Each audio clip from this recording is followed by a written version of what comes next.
Buen día, mi nombre es Camila Tognolini Arias, nosotros somos el Grupo 6 y esa es nuestra exposición integradora de la materia Higiene y Seguridad Industrial. Los integrantes del equipo son Florencia Correa, Enzo Corte, Mauricio Garnica, Carlos Suárez y yo, que ya me presenté anteriormente. Bueno, el presente trabajo es el resultado de la evaluación de riesgos de una obra en proceso de construcción. Para poder realizar la misma, se llevó a cabo un relevamiento de la edificación ubicada en Los Gauchos 1098 Vaqueros. La empresa es Estudio Mezcla, que es un taller de arquitectura que se dedica a concebir y desarrollar proyectos interdisciplinarios, y el cliente es Rosa Ovalle. La obra se inició en julio del 2021 para poder terminarse aproximadamente en enero del próximo año. El complejo en construcción se utilizará para hacer depósito comercial mayorista para distribución de artículos de ferretería y pinturas. Las dimensiones del terreno son 28 metros por 11,7 metros. El grado de terminación del mismo es del 60%, ya que están listos el contrapiso, piso y los cerramientos, faltando solamente algunos detalles a realizar, como pintura y alisado y terminar la cubierta metálica, por ejemplo. Algo que se puede destacar es que desde el inicio de las tareas o actividades no se cuenta con un profesional de higiene y seguridad, por lo tanto los obreros están expuestos a riesgos innecesarios que pueden ser eliminados o, si no, al menos mitigados.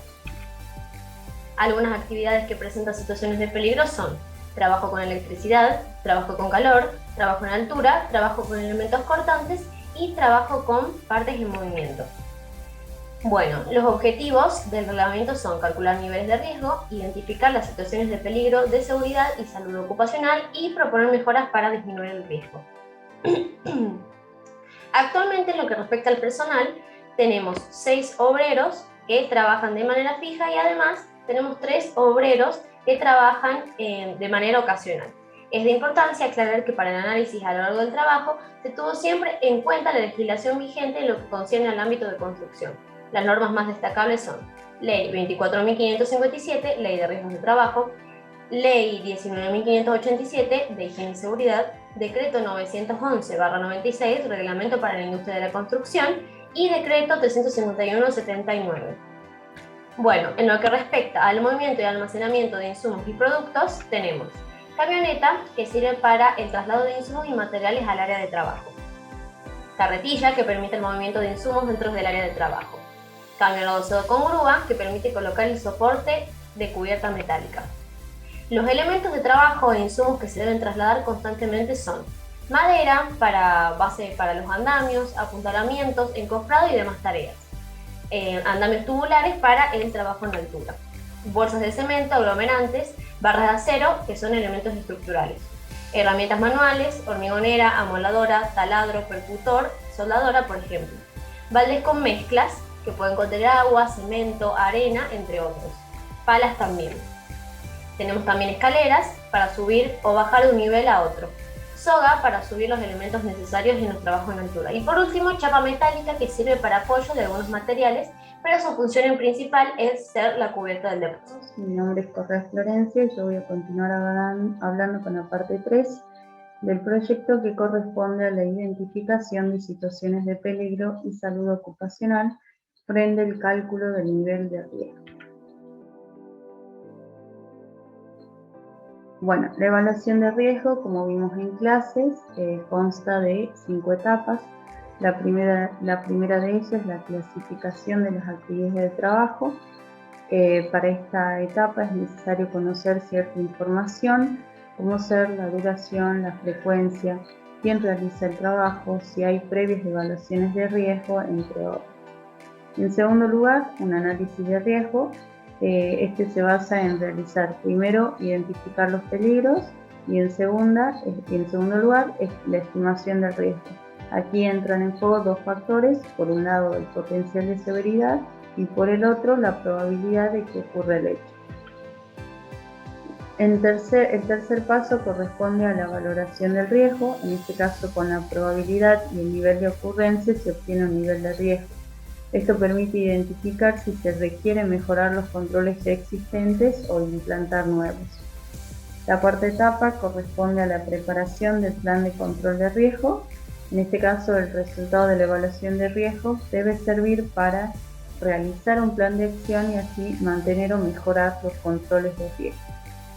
Y la última etapa, que corresponde a la evaluación del plan, En este caso debería verificarse durante la implantación del nuevo sistema de control según las medidas que se adoptaron. Y aquí es donde se debe analizar si se disminuyeron los niveles de riesgo o si se han generado o no nuevos peligros. Para nuestro proyecto, entonces, una vez recopilada toda la información, se realizó una evaluación de riesgo del proyecto a partir de lo que hablamos anteriormente. La primera actividad que se identificó fue el traslado de bloques a nivel superior de altura. En este caso hay un obrero en nivel inferior. Entonces, el peligro que se identificó fue una mala postura, la ausencia de elementos de protección personal, la inestabilidad de elementos para la tarea, como ser, por ejemplo, la polea que se desbalancea demasiado, y como posibles consecuencias, esto va a generar aplastamiento, lesiones musculares en la espalda o cintura y quemaduras en las manos. La probabilidad que se le dio a este peligro fue alta y una consecuencia dañina. Por ende, la estimación de riesgo es importante. La segunda actividad que se identificó fue el traslado de bloques a nivel superior de altura. En este caso hay un obrero en el nivel superior. El peligro que se identificó fue el trabajo en altura con ausencia de elementos de protección personal adecuados, andamios sin barandas y sujeción peligrosa a madera para levantamiento de carga. Esto no va a generar posibles consecuencias como ser caída, lesiones musculares en la espalda o cintura y hasta incluso la muerte. La probabilidad que se le dio fue media y la consecuencia extremadamente dañina. Por ende, el riesgo es importante, el nivel de riesgo es importante. Bueno, mi compañero va a continuar con las otras actividades que fueron identificadas. Me presento, soy Carlos Vélez y hablaré sobre estas actividades. La actividad número 3 es la colocación de bloques de cerramientos, en la cual se detectaron como peligros que los andamios no cuentan con barandas en todo el perímetro ni tabla de canto en las plataformas, además de la falta de uso de elementos de protección personal. Las posibles consecuencias que se pueden mencionar son caída de altura, caída de herramientas de trabajo, golpes a obreros que pasen por debajo con herramientas de caída libre y hasta la muerte. La probabilidad de ocurrencia es media, las consecuencias pueden ser dañinas y el nivel de riesgo es importante. En la actividad número 4 se trata del desencofrado de viga, donde se detectó que no todos los obreros cuentan con los elementos de protección personal adecuados. Las posibles consecuencias de esto son la caída de altura, que obreros sobre las vigas ocasionando lesiones y golpes en la cabeza, sin protección del obrero que recibe el madero a una altura inferior. La probabilidad de ocurrencia es media, las consecuencias pueden ser dañinas y el nivel de riesgo es moderado. La actividad número 5 es la carga de bolsas de cemento, en la cual se observó carga excesiva sobre el hombro del obrero. Las posibles consecuencias de esto son lesiones como lumbalgia, fisura de clavícula y problemas en columna vertebral. La probabilidad de ocurrencia es alta, las consecuencias pueden ser ligeramente dañinas y el nivel de riesgo es moderado. La actividad número 6 contempla el hormigonado, donde se observó que se realiza la preparación de mezclas sin tener protección adecuada y con cercanía a los equipos que contienen carga eléctrica. Las posibles consecuencias son el choque eléctrico, atrapamiento e incluso hasta la muerte. La probabilidad de ocurrencia es media, las consecuencias son extremadamente dañinas y el nivel de riesgo es importante. La actividad número 7 contempla soldadura de soporte metálico, donde se observa que el área de trabajo se abierta al paso. Los obreros no protegen sus manos y la vestimenta utilizada es inadecuada para la actividad realizada. Las posibles consecuencias analizadas son quemaduras, choque eléctrico, incendio, desarrollo de enfermedades por exposición a radiación ultravioleta e infrarroja y hasta la muerte. La probabilidad de ocurrencia es alta y las consecuencias son extremadamente dañinas y el nivel de riesgo considerado es inaceptable. Para la actividad número 8 se trata de la higiene personal, dado que se observaron la ausencia de protocolos contra COVID-19. Entre las posibles consecuencias de esta se destaca el contagio de cualquiera de diferentes cepas de COVID-19, llegando a ocasionar hasta la muerte. La probabilidad de ocurrencia es alta, las consecuencias son dañinas y el nivel de riesgo es importante. Finalmente, la actividad número 9 se trata del volcado de bolsa de cemento vertical, donde se observó la inhalación de materiales particulados sin protección. Las posibles consecuencias de esto son la generación de enfermedades respiratorias como la silicosis, la asfixia o el ahogamiento. En este cuadro se observan los casos de accidentes laborales notificados en el sector de la construcción para el año 2020-2021, con su respectiva variación interanual, teniendo en cuenta el tipo de accidente. El mismo fue extraído del informe de accidentabilidad laboral del sector de la construcción. En base a este cuadro, tomando el año 2021 como base, es que se asignaron previamente las probabilidades de cada tipo de daño. Se observa que las pisadas, choques o golpes por objetos, las caídas de personas, los esfuerzos excesivos y otras formas de accidentes representaban la mayor parte del total, más del 85%. De la evaluación y análisis de riesgo se obtuvieron los siguientes resultados. Como podemos apreciar, nuestra valoración de riesgo es un poco llamativa y preocupante, porque bueno, los riesgos son muy elevados y la obra no debería seguir hasta que se tomen medidas. Y esto es gran parte por la falta de un profesional de higiene y seguridad que supervise la obra, que a la larga va a resultar barato, porque es peor tener que pagar con la consecuencia de un accidente, que en este caso puede ser la muerte. Los riesgos que presentan mayor urgencia de atención van a ser los involucrados en las tareas de altura, porque bueno, sin las medidas correspondientes la probabilidad de accidente va a ser alta y las consecuencias son bastante graves. Un riesgo importante en estos tiempos es el riesgo del contagio de COVID-19, y que cada vez se subestima más esta enfermedad y se trabaja como si ya no existiera. Y por ende, bueno, los obreros no cumplen con las medidas sanitarias correspondientes y están expuestos a esta enfermedad. Y también, bueno, está el desencofrado de viga, que pues es una tarea que puede presentar caída de altura, pero la distancia es corta, entonces, bueno, la severidad va a ser un poco menor. Y además, hay riesgo de, bueno, de posibles golpes y de sobreesfuerzos que no son tan graves, por eso, bueno, lo calificamos como riesgo moderado. En la carga con bolsa de cemento sin cuidados ergonómicos es constante en el área de construcción, y bueno, y las consecuencias de esto se van a presentar a largo plazo.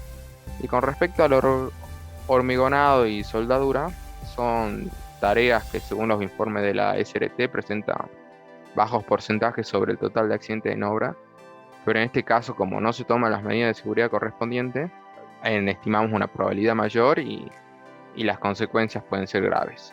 Ahora veremos las medidas de seguridad y mejora. Bueno, para este trabajo utilizaríamos la jerarquía de control de riesgos según la ISO 45001-2018, la que aprendimos en la cátedra, que bueno, primero contó con la eliminación, después sustitución, control de ingeniería, señalización, advertencias y control administrativos, y por último, el equipo de protección personal. Los tres primeros niveles son los más deseables, pero no siempre es posible implementarlos. Hay que considerar costos relativos, beneficios de reducción de riesgo y la fiabilidad de las operaciones disponibles. Ahora, ya enfocados en las medidas de seguridad y mejora de nuestro proyecto, en la actividad de traslado de bloques a nivel superior de altura, el obrero a nivel inferior, que lo vemos en esta imagen, lo que proponemos es primero sustituir la elevación manual por elevación mecánica, utilizando un trípode de elevación o guinche pluma para así eliminar el peligro de la manipulación manual. Utilizar un sistema con polea doble, disminuyendo así el esfuerzo necesario que tiene que realizar este operario para subir los materiales, y también proporcionar mayor estabilidad al subir los elementos. Otra medida, utilizar los elementos de protección personal para este obrero, como casco, faja lumbar para proteger la ergonomía, y guantes para evitar el rozamiento piel con la soga. Ahora seguiremos viendo la misma actividad, pero vista desde el lado del obrero en el nivel superior. También, bueno, proponemos sustituir la elevación manual por elevación mecánica, en este caso para eliminar el peligro de que el operario deba recibir la carga en el borde de la construcción. Y después, como vemos en la imagen, está muy insegura, entonces hay que adaptarnos a la ley cumpliendo todos los requisitos para andamios, desde el artículo 221 hasta el 228 de la ley 19.587.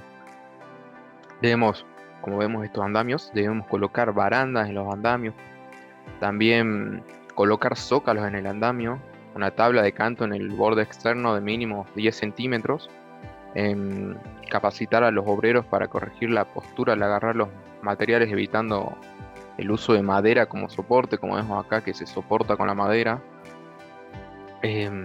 Después también, bueno, brindar los elementos de protección personal al obrero de nivel superior, que sería una faja lumbar, sistema de protección contra caídas, arnés, cabo de vida, punto de anclaje, casco de seguridad y también zapatos antideslizantes y también protección colectiva de red. Porque, bueno, siguiendo con las medidas de seguridad y mejoras, tenemos que en la situación de colocación de bloques y encerramientos, vamos a colocar barandas en todo el perímetro, ¿sí? Colocar zócalos o tabla de cantos también en todo el perímetro, y vamos a instruir a los operarios sobre los riesgos de trabajo de altura y brindar de EPPs adecuados, como arnés o cabo de vida.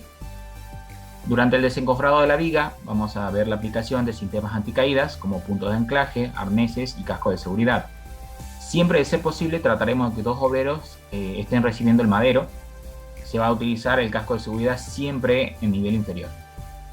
En la carga de bolsa de cemento vamos a realizar traslados de cargas mayores a 20 kilogramos en carretilla y siempre se va a rotar entre los obreros durante el traslado de estas cargas, mientras todos usen faja de seguridad. Durante el hormigonado se propone que las hormigoneras estén protegidas mediante una carcasa metálica, que esta proteja todos los órganos de transmisión, como son las correas, las coronas y engranajes, para siempre evitar el riesgo de atrapamiento. Y uso de que las carcasas y las demás partes metálicas de las hormigoneras van a estar conectadas a tierra, ¿sí? En la zona de trabajo vamos a delimitar y señalizar el área y vamos a pedir que siempre se use las EPP adecuadas, como son los cascos de polietileno, las gafas de seguridad, que sean antipolvo, los guantes de goma y las botas de seguridad. Durante la soldadura de soporte metálico, tiene que verse que se delimite el área de trabajo, ¿sí? Con cortinas incombustibles, que se realice cuando esté la menor cantidad de personal y se verifique siempre el estado de la conexión, ya sea el cableado, donde esté conectado en toma corriente y la herramienta en general. Hay que verificar la puesta a tierra y, como siempre, utilizar los EPP adecuados. Para la higiene personal vamos a instruir a los obreros en base al protocolo de las recomendaciones contra el COVID. Se abastecerá al personal con elementos de higiene y desinfección, al igual que con los elementos de protección, y se buscará hacer un control de temperatura y síntomas previo al ingreso. En el volcado de vaciado de cemento y cal, siempre la apertura de las bolsas se realizará en lugares abiertos y que sean ventilados, y se utilizará máscaras con filtro a la hora de las aperturas de las mismas. En un anexo siguiente, nosotros presentamos acá algunos elementos de protección personal que se pueden utilizar. Lo que se hizo fue establecer un análisis en cada una de las actividades y por medio de ellas ver qué elementos de protección se pueden utilizar. De ahí se averiguó el precio unitario en distintos proveedores de la ciudad de Salta. Como ven, utilizamos acá a Segumac, que nos dio información sobre casco de seguridad, arnés anticaída y faja lumbar. En el caso de Rowant, ellos nos dieron información sobre guantes mateados, pack de mascarillas descartables y pack de guantes PVC rojo. Y por último, Grupo HIS, SRL, nos dio información sobre antiparra de seguridad, botines de seguridad y delantales de cuero para soldador. ¿Qué conclusiones podemos sacar? A partir de todo el análisis podemos concluir entonces que esta obra se corren bastantes riesgos importantes y con una probabilidad de ocurrencia que es muy alta. Entonces hay un solo riesgo tolerable, por lo que consideramos de suma importancia que se realicen algunas medidas que se propone durante el análisis que hemos realizado. El método seleccionado para la evaluación de riesgo que hemos realizado facilita bastante al encargado la toma de decisiones. Buscamos asignar prioridades en los riesgos, ¿sí?, existentes, que es más fácil saber dónde invertir y con qué urgencia. A su vez, también recalcamos la importancia de tener un responsable en todo momento de higiene y seguridad, ya que si se cuenta con uno de ellos, se disminuirán todos estos riesgos antes mencionados y en el peor de los casos se puede conllevar una tragedia por no tomarse medidas de seguridad mínimas. Entonces, el costo de contratar un responsable en este ámbito es siempre y será menor que el incurrido por cualquier siniestro que esté pasando durante este proceso. Eso ha sido todo. Muchas gracias.